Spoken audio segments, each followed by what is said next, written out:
Aujourd'hui, je vais vous parler du 20e numéro d'Instant de Belgitude que je vous ai concocté et qui s'intitule Est-ce que la justice belge est laxiste? Tout d'abord, en Belgique, les obligations de quitter le territoire ont pour nom OQT. L'article de RTL.be expliquait qu'en date du 18 octobre 2023, il y avait près de 100 000 à 200 000 personnes qui étaient illégales sur le territoire. Ce qui est totalement aberrant, c'est que l'article expliqua que, je cite, leurs identifications sont compliquées. Ce qui est assez louche car si l'on sait le nombre exact d'extra-européens illégaux sur le territoire, même s'ils n'ont pas de papier, il existe toujours un moyen avec les empreintes digitales de savoir qui sont ces gens. Il est aussi fait mention que les centres d'où les migrants sont censés être internés s'ils ne quittent pas le territoire de leur plein gré sont pleins, ce qui signifie que l'on continue à patauger dans la gadoue. Le pire, c'est que si, disons, le pays en question d'où viennent ces extra-européens refuse de prendre leurs ressortissants alors qu'ils sont illégaux, la Belgique ne fait rien, elle se laisse faire et n'essaye pas de négocier avec le pays en question de peur des représailles. Il peut arriver que l'obligation de quitter le territoire vint à expirer et par conséquent la personne illégale continue à circuler au sein du territoire belge. Ce qui est fou, c'est que durant le Covid, il y a eu un flicage énorme sur la population qui était mise au pas. En Belgique, tout le monde était soupçonné de sédition et devait être de bons soldats ou pas, et de ne surtout pas remettre en question les décisions gouvernementales.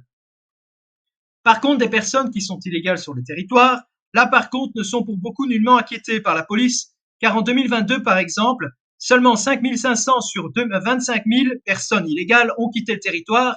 Cela veut dire que les autres personnes sont dans la nature. Les illégaux peuvent vivre normalement, comme avoir un compte en banque, et si ces gens ont des enfants, ils peuvent aller à l'école, sauf qu'à la différence des gens normaux, ceux qui doivent quitter le territoire, ils ne peuvent pas faire de travail officiel, car tout simplement, ils sont pour la plupart des sans-papiers et par conséquent illégaux. Ce qui est affligeant, c'est que son amnesty.be, si viol, il y a un délai de prescription, ce qui signifie qu'après une période donnée, si la personne n'a pas été capturée, alors elle peut continuer à vaquer à ses occupations et probablement refaire le même crime. Le délai de prescription de 10 ans, ce qui est très court. Cependant, quand les victimes sont mineures et qu'à cause de l'amnésie traumatique ne se souviennent plus de leurs souffrances qu'au moment où elles sont adultes, alors elles peuvent toujours porter plainte quand elles le souhaitent, car il n'y a pas de délai de prescription. Par contre, l'inceste n'est pas condamné par la loi, alors que c'est dégueulasse, mais je suppose que les tribunaux considèrent que si l'acte est consenti, alors il n'y a pas de problème, alors que cela peut causer des traumas, même lorsque c'est consenti, la famille c'est sacré, et le fait que les juges gauchistes ne veulent pas condamner ces actes ignobles montre bien qu'ils n'ont plus rien à foutre de la famille traditionnelle qu'ils exècrent au plus haut point.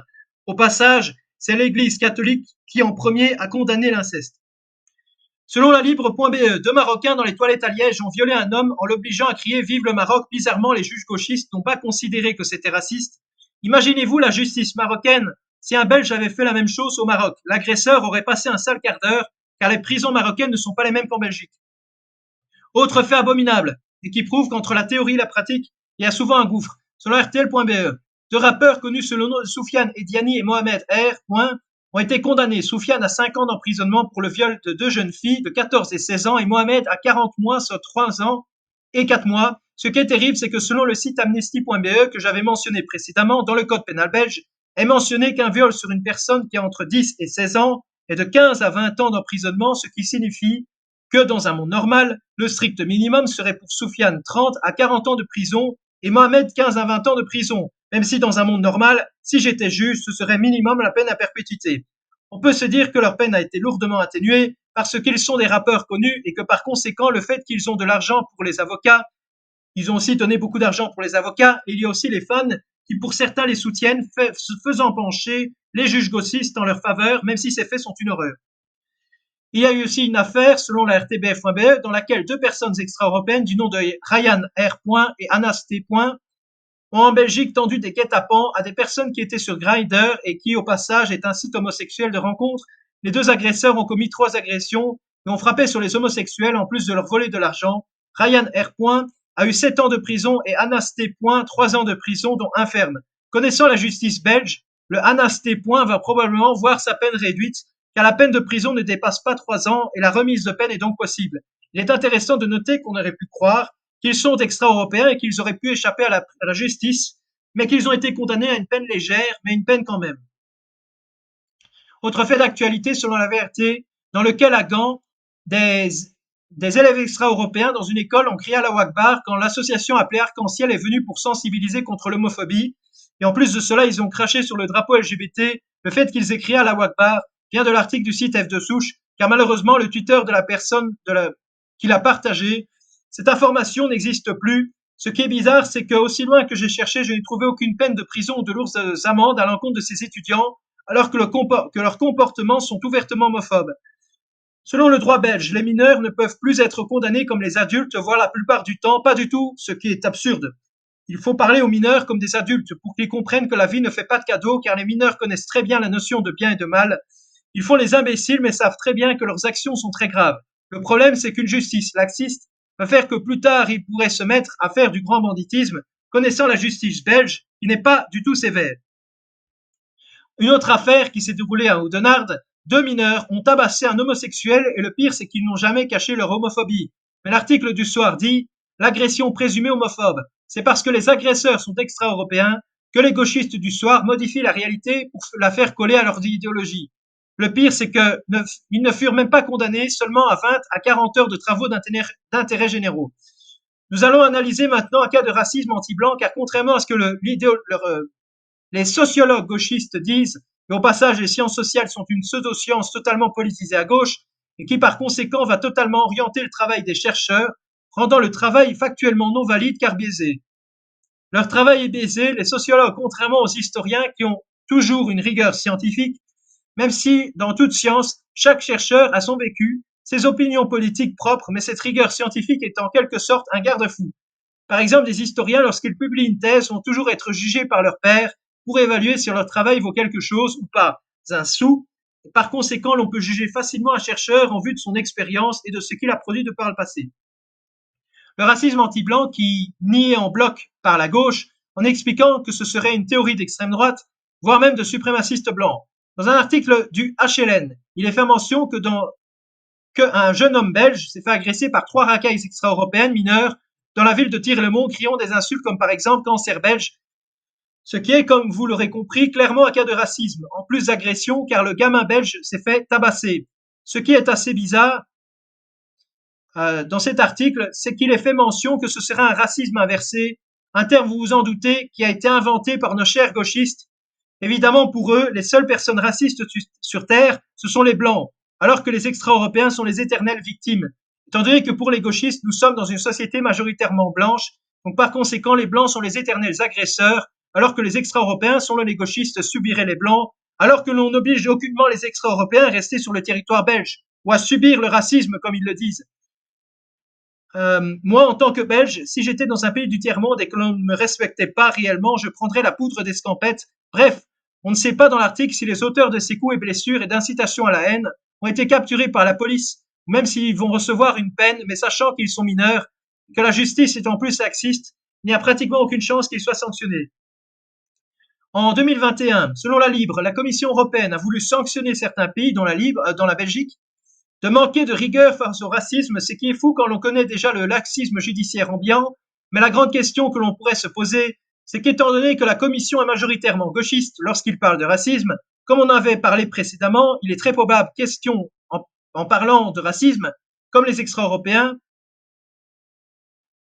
il est sûrement question de racisme contre les extra-européens, mais pas contre les blancs, parce que selon les gauchistes, ce racisme n'existerait tout simplement pas. En parlant de racisme aujourd'hui, en Belgique, plusieurs lobbies qui défendent une cause peuvent attaquer en justice une personne ou une association, mais évidemment, plus le temps passe et plus les extra-européens deviennent majoritaires et plus ces associations mettent une pression terrible. Par exemple, et là c'est drôle car ce sont les gauchistes qui se font critiquer par leur propre chance. Selon un article de la RTBF, Gaïa, qui est une association de lutte contre la maltraitance des animaux, et celle-ci a mis en avant une affiche montrant un mouton pleurant du sang. On n'a pas besoin d'expliciter plus longuement pourquoi les extra-européens ont trouvé celle-ci problématique. Ce sont 5 associations musulmanes et sont 5 associations musulmanes et qui ont condamné unanimement l'affiche.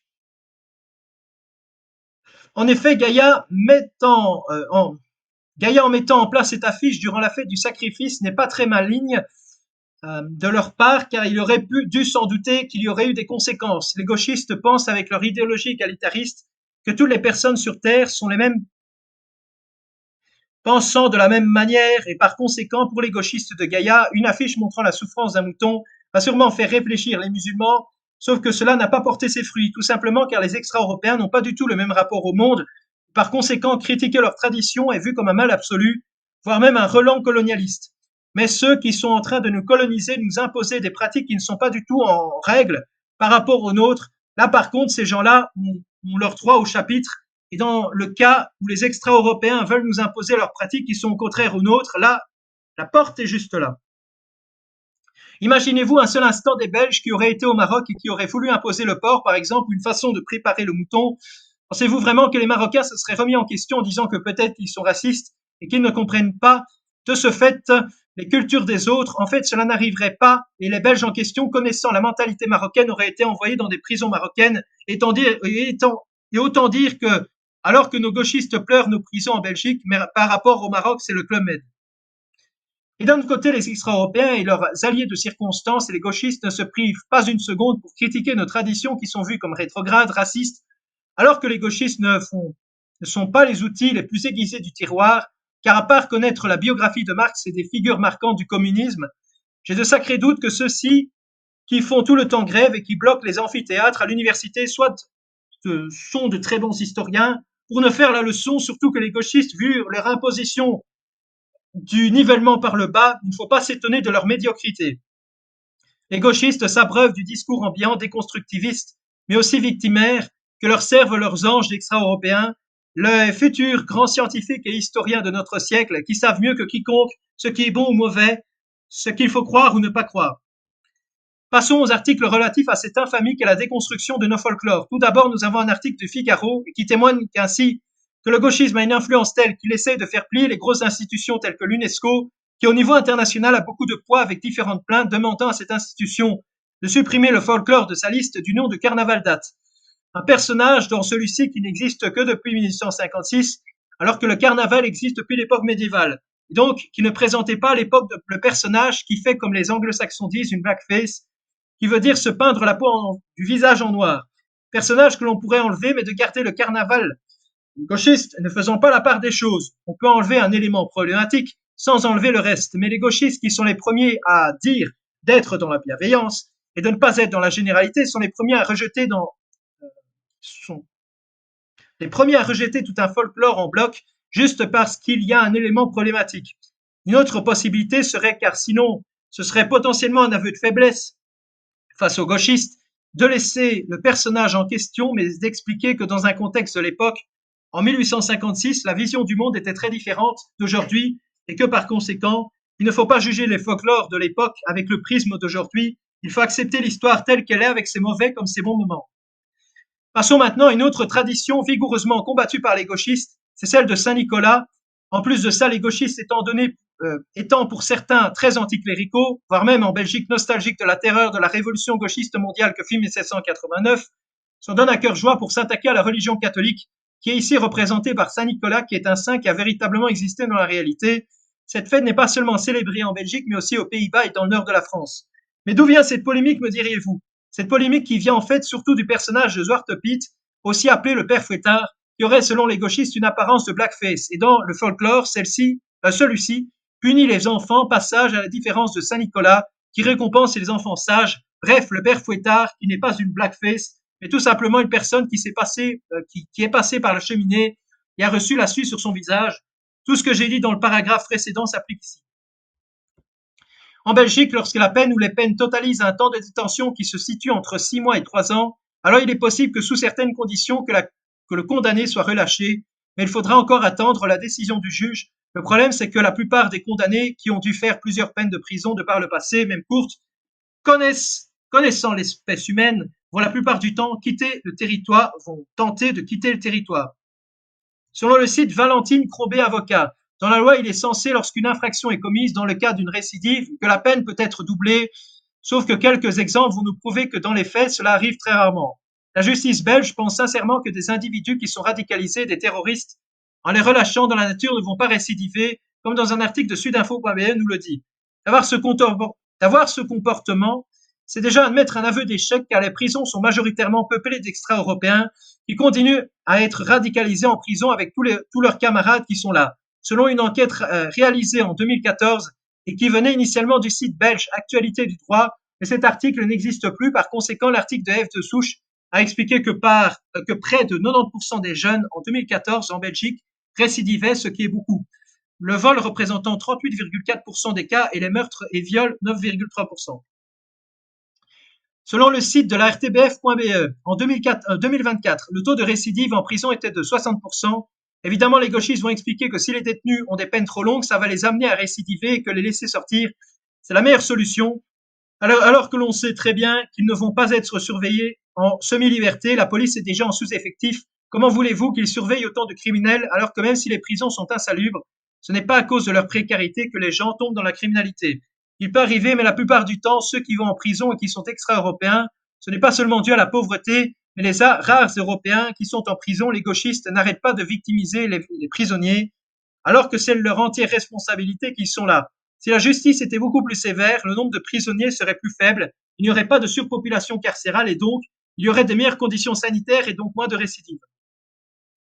Aussi fou que cela puisse paraître, comme nous en avions parlé précédemment, la surpopulation carcérale est un problème en Belgique, mais aussi de rémigrer tous ces gens-là ou de construire plus de prisons. L'administration pénitentiaire avait décidé, comme si rien de mal allait se passer, de faire une journée porte ouverte dans la prison, sauf que, comme l'article du nouveau détective.com le dit, cette journée porte ouverte précéda la libération de Mirzad H. un Belge bien de chez nous, qui a décidé de brûler vive son ex-compagne. Par la suite, le ministre de la Justice a décidé de faire machine arrière, proposant d'autres solutions à cette histoire de surpopulation carcérale. Est-ce qu'il n'aurait pas su s'en douter auparavant qu'une horreur comme celle-ci aurait pu être évitée? Les gauchistes sont clairement déconnectés de la réalité. Nous avons aussi une affaire qui prouve que l'administration belge est tellement lente à réagir qu'un couple de retraités a dans le plus grand des calmes fraudé quelques centaines de milliers d'euros au Maroc pendant 5 ans et qu'il aurait fallu une vingtaine de lettres pour élever l'administration belge. Cette affaire montre à quel point l'administration belge est faible car le fils de ce couple de retraités était marocain et l'épouse était belge d'origine marocaine, qui a permis, grâce à la magnifique loi de regroupement familial, de pouvoir bénéficier de leur pension au Maroc et en plus en cadeau de recevoir la nationalité belge. Certes, ils sont au pays, mais les extra-européens arrivent encore à nous cracher à la figure. Ce qui aurait été plus simple, c'est d'avoir une loi qui demanderait que les personnes qui reçoivent la pension doivent être sur le territoire belge la majorité de l'année pour éviter qu'il y ait ce type de fraude et de recevoir des contrôles réguliers pour être sûr que les personnes sont bien domiciliées en Belgique. Et si ce n'est pas le cas, ils demanderont au gouvernement marocain la possibilité d'avoir leur pension là-bas. Le bordel belge administratif conduit même à des erreurs dans les procédures.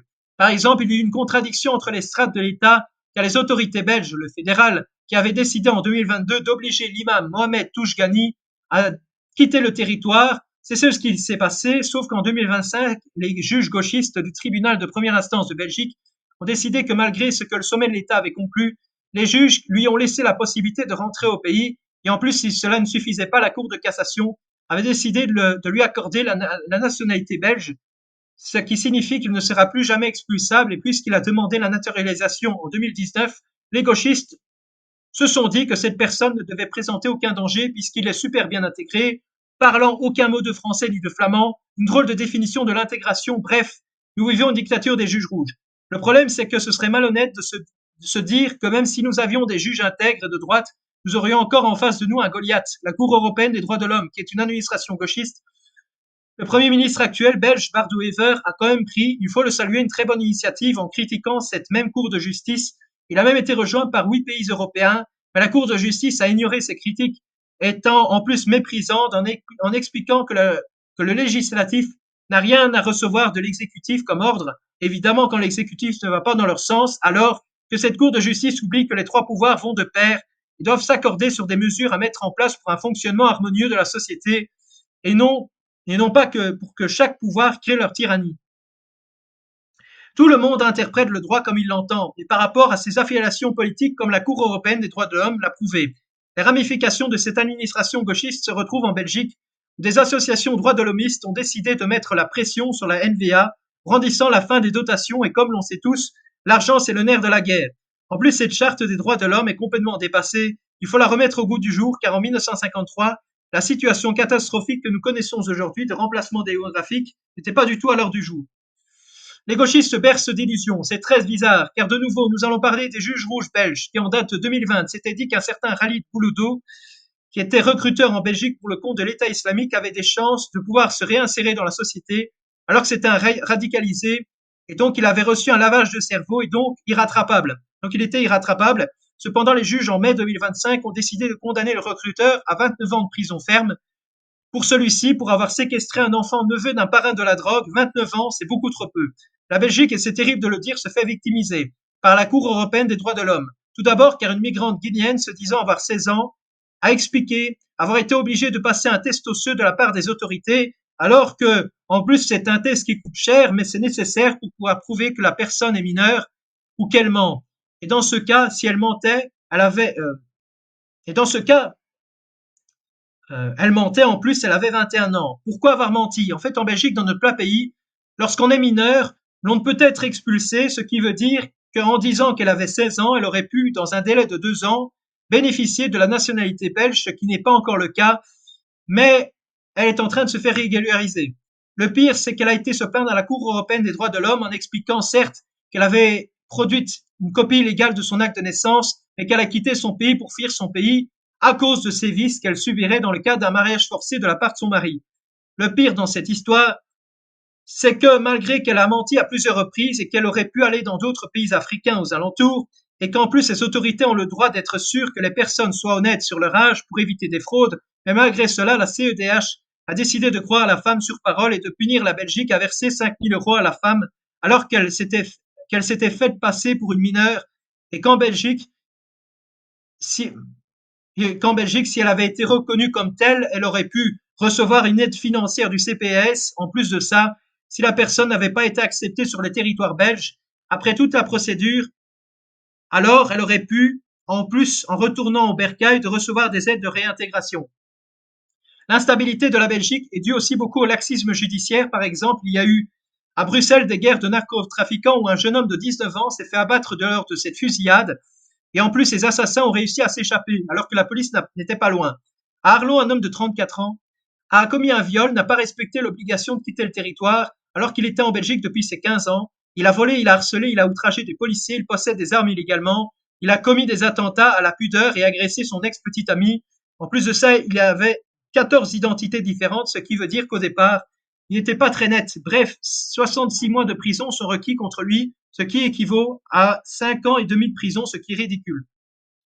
Ces gauchistes, ils arriveront toujours à m'étonner. En février 2025, la Ligue des droits humains a décidé d'interdire la reconnaissance faciale par l'IA. Là, on pourrait se dire qu'enfin les gauchistes prennent le taureau par les cornes, car même s'ils sont beaucoup trop laxistes sur certains points, ils arrivent à pointer des fois les problèmes, ce qu'ils fournissent les mauvaises explications.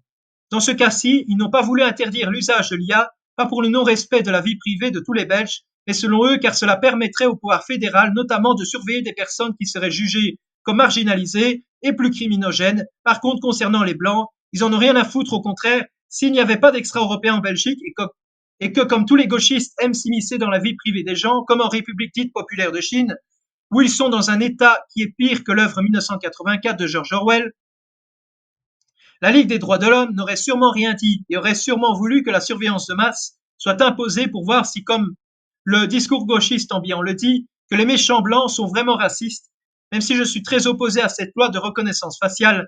Mais si un jour, malheureusement, celle-ci serait mise en place, peut-être que les gauchistes ne veulent pas qu'elle soit appliquée pour éviter que des individus extra-européens soient répertoriés dans des tableaux statistiques et qui prouveraient que même si aujourd'hui les statistiques ethniques sont interdites en Belgique, qu'en effet les extra-européens représentent la majorité des faits de crimes et de délits. Le problème, c'est que le laxisme judiciaire fait que notre pays devienne par conséquent une destination de choix pour beaucoup de criminels extra-européens, mais aussi européens, car les Albanais, qui sont pour la plupart musulmans, qui sont notamment pour certains viennent en Belgique pour cultiver du cannabis, ces trafiquants se relayent le mot pour que les peines soient légères dans notre royaume. Bref, l'immigration criminogène est accélérée en Belgique à cause de ça. Dans notre pays de Belgique, nous avons d'un côté les juges gauchistes et puis d'un autre, comme je l'avais mentionné précédemment, les lobbies et associations en tout genre qui font la loi, comme par exemple dans cette actualité où la secrétaire d'État à l'asile et à l'immigration a décidé de suspendre les aides matérielles concernant les migrants, mais le Conseil d'État a été sollicité et par des associations qui lui ont demandé de stopper cette mesure, ce qui a fonctionné. Le pire, c'est que le laxisme judiciaire s'étend bien au-delà du Belge lambda. car les politiciens qui sont censés montrer l'exemple dans un monde normal à la population, ces politiciens qui sont ici les premiers à commettre des crimes abominables, par exemple, avec ces faits qui sont arrivés en novembre 2024, où un certain Yassine Aki, qui allait être échevin de Molenbeek, alors qu'en 2001, ce Yassine avait violé une mineure et était condamné à 4 ans avec sursis pour la moitié de la peine, mais le pire, c'est que le PS connaissait ces faits, mais directement le mercredi soir, le lendemain, le PS s'est rétracté sur sa décision. Les extra-européens, peut-être aussi, qu'ils ne respectent pas nos lois, pas seulement par racisme ou je m'en foutisme, mais aussi car ils considèrent que les lois belges ne respectent pas le Dieu des musulmans qui est Allah. Dans un fait arrivé en mai 2024, un certain Ibrahim et Matisse, qui se trouvaient à Verviers, étaient en fait membres d'une organisation islamiste et voulaient égorger une professeure, mais pour une fois, le parquet fédéral a dit quelque chose d'intéressant. Selon lui, Matisse avait subi un parcours de déradicalisation et cela n'a mené à rien. Par conséquent, quand précédemment je vous avais dit que ni la prison ni la procédure de déradicalisation ne sert à quelque chose, car ces terroristes ont été lavés du cerveau préalablement et sont donc matrixés. Et comme tout extrémiste, il ne sert à rien de raisonner les terroristes, mais les gauchistes, à la différence des droitards, croient toujours dans leurs rêves qu'ils peuvent réaliser des miracles alors que c'est faux.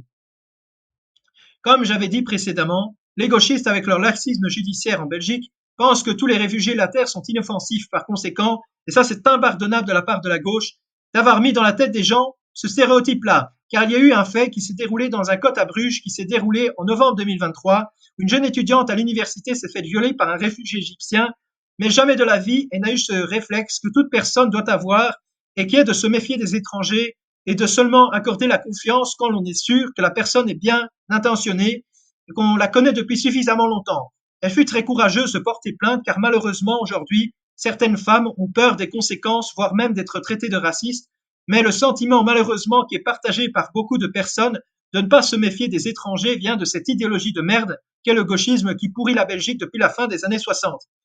Avec le laxisme judiciaire en Belgique, celui-ci permet de faire passer des chevaux de Troie en Belgique. Ce sont des réfugiés de Gaza qui ont un risque qu'ils puissent être des militants qui se font passer pour de simples réfugiés qui sont un réel risque pour la sécurité des Belges et de l'État. Bref, le laxisme fait beaucoup de morts. 85% de ces immigrés sont connus comme réfugiés et bénéficient de la protection des autorités. Précédemment, je vous avais parlé notamment des cas où il y avait des terroristes qui étaient libérés plus tôt de prison. Mais par contre, comme nous allons le voir dans un article de la DH Les Sports, la justice a un biais particulier. Il y a eu en juin 2024 des personnes qui tenaient des postes importants au sein du Parti Nation qui ont été arrêtées car entre 2020 et 2021, elles auraient diffusé des propos qui n'étaient pas du tout au goût des gauchistes, comme par exemple Stop au vivre ensemble, nous voulons vivre sans eux, notre peuple d'abord. Elles auraient aussi proféré, selon le dire des gauchistes de la DH, des propos islamophobes sans savoir ce qu'ils veulent dire, étant donné que l'on n'est pas au courant des propos exacts et que les gauchistes aiment bien modifier la réalité dans leur sens. Si les dires des gauchistes sont vrais, alors ces trois personnes de nation auraient comparé au Molenbeek à l'Afrique. Même si ce serait plus le Maghreb, c'est pas faux. Molenbeek est connu pour être là, si pas l'une des communes les plus remplacées de Belgique. C'est une constatation que toute personne qui est dotée de bon sens peut faire. Et concernant les personnes tenues sur les réseaux sociaux, le vivre ensemble, contrairement au nom poétique, n'est pas du tout un terme magnifique, car c'est une idéologie qui fait partie du gauchisme, qui cherche à imposer le grand emplacement par tous ces discours qui idolâtrent les extra-européens et qui chient au passage sur les autochtones. Il y aurait eu aussi ces paroles disant, je cite, nous voulons vivre sans eux. La grande question, c'est si ce sont les racailles, c'est tout à fait compréhensible. Mais par contre, je ne suis pas gauchiste. Cependant, dans un monde idéal, cela ne me poserait pas de problème s'il y a en Belgique, disons, 5 à 10% d'extra-européens, tant qu'ils n'ont pas de casier judiciaire, qu'ils soient catholiques, qu'ils n'aient pas voté pour des partis de gauche, qu'ils aient fait leur service militaire, qu'ils aient un travail. Finalement, il y a cette citation, je cite, notre peuple d'abord, ce qui est faux, car il y a plusieurs peuples en Belgique, les Wallons, Brabançons, Limbourgeois, Flamands, Liégeois, Ardennais, Wallons, Allemands, aussi Namurois, Bruxellois. Donc il n'y a pas qu'un seul peuple belge, mais je comprends l'intention. En effet, c'est d'abord les peuples belges qui comptent, car en effet, à part si l'on est un infâme gauchiste qui nie le réel, si un être humain se trouve dans une situation où il ne peut sauver qu'une personne, soit un extra-européen connu au bataillon et un membre de sa famille, tout le monde choisira le membre de sa famille, tandis que le gauchiste choisira toujours l'extra-européen. jugeant même les gens de sa propre famille comme d'immondes blancs racistes. Quelle indignité! Certes, les 3 personnes en question du parti n'ont pris que du sursis, mais cela envoie un signal fort que la police de la pensée gauchiste sera toujours là pour fliquer et punir avec une justice implacable des propos jugés haineux, alors que les extra-européens se la coulent douce. Cependant, les condamnés ont eu des heures de travaux généraux. En plus de ça, les gauchistes ont signé leur mise à mort sociale en interdisant leurs droits civiques de celles-ci, ce qui signifie qu'elles ne pourront plus travailler pour le Parti Nation. Nous avions parlé précédemment de fraude, mais il y a pire, car en mars 2024, il y avait, selon le journal 7 sur 7, près de 50%, soit 500 des locataires de logements sociaux dans cette enquête, qui avaient des propriétaires à l'étranger, dont majoritairement des Turcs et des Marocains. En conclusion, il y aurait, selon les dires du journal RTL, près de 43% des gens qui font partie des prisons belges qui seraient extra-européens. Je sais que les temps sont difficiles, mais gardez la foi en Christ, que Dieu vous bénisse et qu'il vous regarde. Vive la Belgique, vive l'Occident. À très bientôt pour une prochaine